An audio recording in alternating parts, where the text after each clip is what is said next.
Regret Begins at the Start by Espie Claudio, huh? How's that possible, people ask whenever I say this. How can you regret something if it hasn't happened yet? Well, that's the power of meditation. If there's something you want to do, think about it first. Visualize it. Take the time to sit down, be quiet, and imagine what you plan to do, along with the possible good and bad consequences of your decisions and intentions. We all have the ability to anticipate outcomes. Life often requires us to choose between different evils, so at least choose the one you can bear. When you visualize the consequences and realize you can't handle them, then that's already a form of regret before it even happens. The mind does not always distinguish between what's real and what's imagined. That's why when you think of something joyful or fantasize, you also feel happy because your brain believes it's real. So, if you visualize the outcomes and realize you cannot take the bad that may result, regret it now, while it hasn't happened yet. It's like rewinding. Oops, it hasn't happened yet. Yay, I can still change my decision. For example, if you have a sibling you're upset with and keep ignoring them, what if something suddenly happens to them, like death? You might lose your sanity regretting that you didn't reconcile. But if you imagine this beforehand, you would have chosen to cherish each day and bond instead of holding grudges. That is regret at the beginning. Take another example. You feel too lazy to study. Now visualize yourself failing your subjects, crying, and realizing you can't afford to repeat because tuition is expensive. Maybe you won't even graduate. If that visualization hurts already, then regret it from the start. Change your intention while there's still time. With the power of silence and meditation, you can foresee many possibilities.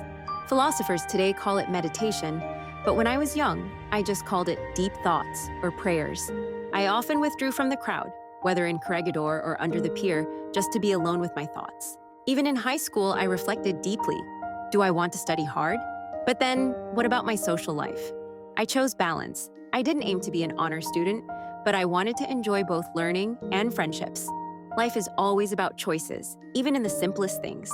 Don't be surprised by results like, oh, I didn't get honors. Oh, I failed. Oh, I'm just average. These things don't come out of nowhere. You brought yourself there. That's the science of cause and effect. If you know the effect you want, trigger the cause.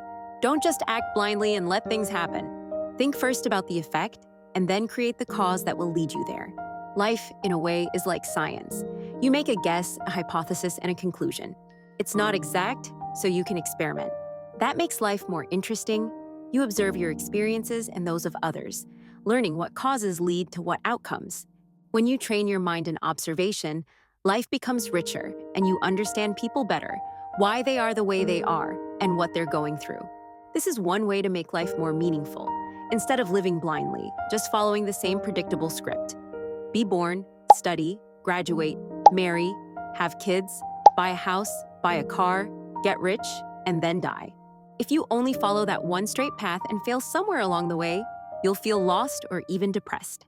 That's why day-to-day intentions, planning, actions, reactions, and interactions matter. They make life playful and exciting. Focus on what's in front of you. Study today, work today, do your best today. The future will flow naturally from these daily choices. And that's really all God asks of us, do your best. Even if your best doesn't measure up to Steve Jobs or Bill Gates, that doesn't matter. God won't judge you by someone else's best. He only looks at whether you are doing your best in the moment. What leads to regret is blind living, when you don't realize you aren't giving your best. That's when people end up depressed, haunted by if only, if only. But if every day you know you did your best, then no matter what happens, you'll have no regrets. You can always say, that was my best. That's what I knew at the time. I cannot change it anymore.